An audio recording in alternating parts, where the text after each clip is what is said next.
नमस्कार, आप देख रहे हैं डीवी लाइव। मैं हूं आंचल। मोदी सरकार पर समय समय पर विपक्ष के द्वारा आवाज दबाने का आरोप लगता रहा है। विरोधियों का यह मानना है कि सोशल मीडिया पर मोदी सरकार विरोधियों की आवाज दबाती है और मोदी विरोध में किए गए पोस्ट हटाने के लिए उस पर दबाव बनाया जाता है। अगर उसने पोस्ट नहीं हटाया तो उसे जेल भेजने की भी धमकी दी जाती है।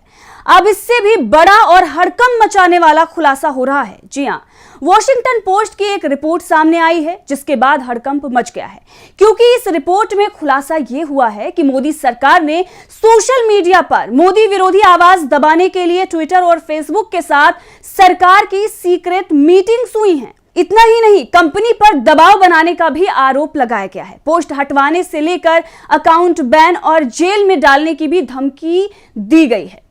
अमेरिकी समाचार वॉशिंगटन पोस्ट ने एक रिपोर्ट छापी है। लगभग 3 दिन पहले यह रिपोर्ट आई है और इस रिपोर्ट में बताया यह गया है कि सालों से अमेरिकी टेक्नोलॉजी कंपनियों के पदाधिकारियों और भारतीय अधिकारियों के बीच हर दूसरे हफ्ते एक मीटिंग होती थी, जिसमें अफसर ये तय करते थे कि ट्विटर, फेसबुक और यूट्यूब पर क्या कहा जा सकता है और क्या नहीं।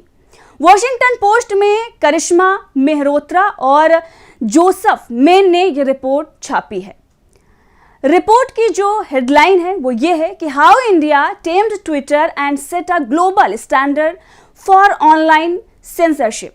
मतलब कैसे भारत ने ट्विटर पर काबू पाया और ऑनलाइन सेंसरशिप के लिए वैश्विक मानक सेट कर दिए। इस रिपोर्ट में यह भी बताया गया है कि सरकार और कंपनियों के बीच जो सीक्रेट मीटिंग्स हुई हैं उसे अनौपचारिक रूप से 69A बैठकें कहा गया है और ये नाम भी आईटी एक्ट के सेक्शन 69A से आया है, जो सरकार को विशेष परिस्थितियों में सूचनाओं को रोकने का अधिकार देता है। इन बैठकों में भारत की सूचना प्रौद्योगिकी, सुरक्षा और खुफिया एजेंसियों के अफसर होते थे और वो सोशल मीडिया पोस्ट की एक लिस्ट देते थे जिनमें उन्हें हटाने के लिए कहा जाता था और उनका ये कहना होता था कि इन पोस्ट से भारत की संप्रभुता और राष्ट्रीय सुरक्षा को खतरा है। और मोदी सरकार ने इन बैठकों में जो पोस्ट हटाने के लिए दिए हैं उनमें सबसे ज्यादा ट्विटर के पोस्ट थे। पहले सब कुछ सही चल रहा था, मीटिंग्स हो रही थी, लेकिन फिर 2 साल पहले इन मीटिंग्स में एक बड़ा और तीखा मोड़ आ गया।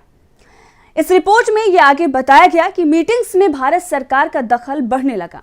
जो अफसर पहले कुछ ट्वीट्स हटाने के लिए कहते थे, अब वो सीधे अकाउंट्स हटाने की बात करने लगे और 1 नहीं 2 नहीं सैकड़ों अकाउंट्स हटाने के लिए दिए गए। नए नियम भी सेट कर दिए गए और जो पदाधिकारी सरकार की मांगों को अस्वीकार कर देता था, यानी कि जो कंपनी के ऑफिसर्स होते थे जो मानने से मना कर देते थे, उन्हें जेल में डालने की भी धमकी दी जाती थी। उन्हें जेल जाने का जोखिम होने लगा।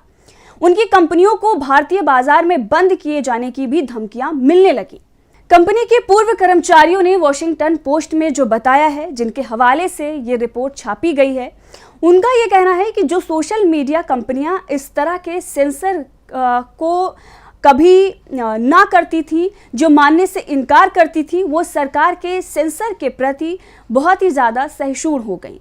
ये सहिष्णुता खासकर कि प्रधानमंत्री नरेंद्र मोदी और भारतीय जनता पार्टी की आलोचना वाली पोस्ट हटाने की मांगों को लेकर देखने को मिली।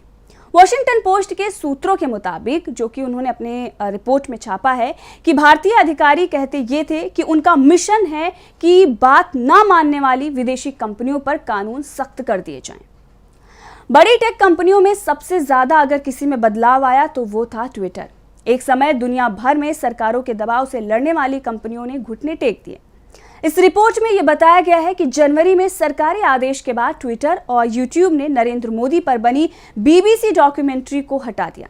अक्टूबर में साउथ एशिया में बहुलवाद और धार्मिक स्वतंत्रता की वकालत करने वाले 2 अमेरिकी ग्रुप्स के खातों को भी ब्लॉक कर दिया गया। इस अकाउंट को इसीलिए ब्लॉक किया गया क्योंकि वो मोदी के विरोध में बातें करते थे। इतना ही नहीं, इसके इतर कथित तौर पर ट्विटर ने प्रधानमंत्री नरेंद्र मोदी और उनके प्रशासन की आलोचना करने वाले पोस्ट और पत्रकारों के भी अकाउंट हटवा दिए थे। इतना ही नहीं, जो ये आर्टिकल छापा गया है उसमें जो तस्वीरें लगाई गई हैं, कई सारी तस्वीरें हैं जहां पर मोदी के खिलाफ विरोध प्रदर्शन हो रहा है, तो कहीं पर ट्विटर के खिलाफ विरोध प्रदर्शन हो रहा है। कांग्रेस के कई उनके द्वारा धरना प्रदर्शन किए गए, जो उनके द्वारा विरोध किए गए हैं, उन तस्वीरों को भी इस आर्टिकल में जगह दी गई है और तस्वीरों में राहुल गांधी के अकाउंट को लेकर भी बातें कही गई हैं। इससे आप समझ सकते हैं कि जो कुछ भी प्रकरण इससे पहले हुए हैं उन सब को इस रिपोर्ट में दर्शाया गया है और इस रिपोर्ट के जरिए बताया गया है कि किस तरीके से प्रधानमंत्री नरेंद्र मोदी के खिलाफ या मोदी सरकार के खिलाफ जितनी भी आलोचना हुई है उसे कैसे मैनेज किया गया है, किस तरीके से जो कंपनियां रही हैं, सोशल मीडिया जो कंपनियां हैं, वहाँ पर जहाँ पर ये बताया जाता है कि आप लोकतांत्रिक रूप से अपनी बात रख सकते हैं, वहाँ पर एक जो अगर आप मोदी सरकार से सहमत नहीं हैं, असहमति है, तो उसको किस तरीके से दबाया गया। रिपोर्ट इतना ही नहीं, ये भी बताती है, रिपोर्ट का ये कहना है कि एलन मस्क की कंपनी खरीदने से 1 साल पहले ही प्लेटफॉर्म पर भारत सरकार की पकड़ मजबूत हो गई थी।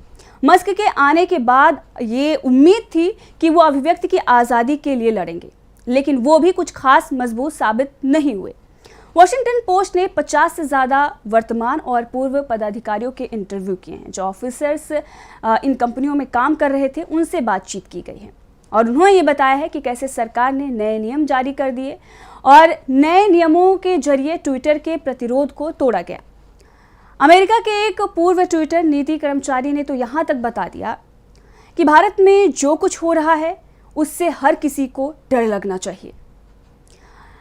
मार्केट के लिहाज से अगर देखा जाए तो एक तरफ चीन है, लेकिन चीन के बहुत बड़े बाजार के बावजूद ट्विटर और फेसबुक जैसी कंपनियां चीन से दूर ही रही हैं, क्योंकि वहां की जो मीडिया कंपनियां हैं वो ज़्यादातर सरकार के दबाव में काम करती हैं। चीनी सरकार तो बिल्कुल ही पारदर्शी नहीं है और वो उनके डेटा का इस्तेमाल अपने ही नागरिकों पर जासूसी करने के लिए भी कर सकती है। इसके बाद अगर देखा जाए तो साउथ एशिया में सबसे बड़ा मार्केट जो है, अगर बचा चाइना के बाद, तो वो भारत है। अब डिजिटल और मानव अधिकार अधिवक्ताओं ने भी ये चताया है कि भारत ने असहमति को दबाने में महारत हासिल कर ली है और इससे नाइजीरिया और म्यांमार जैसे देशों की सरकारों को भी हौसला मिला है कि वो अपने देश में इस तरह के कानून बनाएं। इंटरनेट स्वतंत्रता के लिए काम करने वाले संगठन इंटरनेट सोसाइटी की एक शोधकर्ता नीति बियानी भी ये बताती हैं कि दक्षिण एशिया और एशिया प्रशांत में सबसे मजबूत अर्थव्यवस्थाओं में से एक होने के नाते भारत को इंटरनेट प्रतिबंधों के अगुवा के रूप में देखा जा रहा है और अन्य देश भारत की नकल कर रहे हैं। मिसाल के लिए बांग्लादेश ने 2022 में इंटरनेट रेगुलेशन के लिए भारत जैसे ही नियम बना दिए हैं। भारत के इलेक्ट्रॉनिक्स और सूचना प्रौद्योगिकी राज्य मंत्री राजीव चंद्रशेखर ने एक इंटरव्यू में ये बताया था कि बहुत सीधा सा है, हमने कानून तय कर दिए हैं, नियम बनाए हैं और हमने कहा है कि हम नियमों के बाहर कुछ भी कतई बर्दाश्त नहीं करेंगे। आपको कानून पसंद नहीं है तो भारत में काम करना बंद कर दीजिए। इसके साथ साथ रिपोर्ट में मोदी, हिंदुत्व, ब्राह्मणवाद और एंटी मुस्लिम विचारधारा पर भी बहुत कुछ लिखा गया है। काफ़ी कुछ खुलासे भी इस पोस्ट के जरिए, इस रिपोर्ट के जरिए किए गए हैं। वॉशिंगटन पोस्ट ने यह भी चेताया है, ये भी बताया है कि उसने सूचना प्रौद्योगिकी मंत्रालय के साथ ट्विटर और मस्क को कुछ लिखित सवाल दिए हैं, लेकिन ना तो मंत्रालय से जवाब आया है और ना ही ट्विटर से। अब आएगा तब उसकी भी जानकारी दी जाएगी।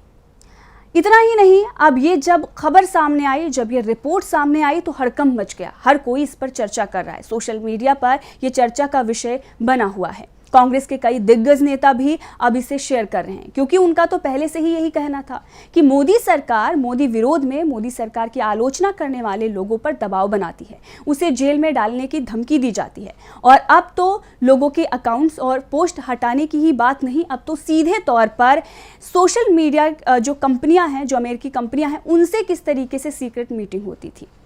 अगर आप एक लोकतांत्रिक देश में हैं तो आपकी आवाज़ दबाने का काम किया जा रहा था। जहां पर पक्ष विपक्ष दोनों की बातें एक प्लेटफॉर्म पर रखी जाती है, वहां पर सिर्फ मोदी होता है, वहां पर मोदी के खिलाफ कुछ भी बर्दाश्त नहीं किया जाता है। ये सारे आरोप जब विपक्ष लगा रहा था और उसी बीच ये रिपोर्ट सामने आई और इसके साथ ही 2024 का लोकसभा चुनाव है। इस वक्त भी 5 राज्यों में चुनाव चल रहे हैं। ऐसे मौके पर अगर ये इतना बड़ा खुलासा होता है तो जाहिर सी बात है कि बीजेपी के लिए कई बड़ी मुश्किलें जो हैं वो खड़ी होने वाली हैं, क्योंकि अगर इन कंपनियों के कर्मचारी खुलकर किसी न्यूज़पेपर से या समाचार एजेंसी से बातचीत कर रहे हैं तो ये मोदी सरकार के लिए अच्छी बात नहीं है।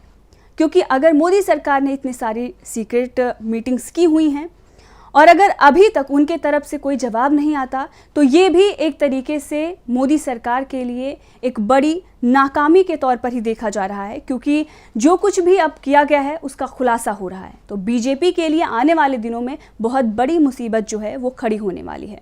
डीबी लाइव की रिपोर्ट देखते रहिए और बने रहिए हमारे साथ।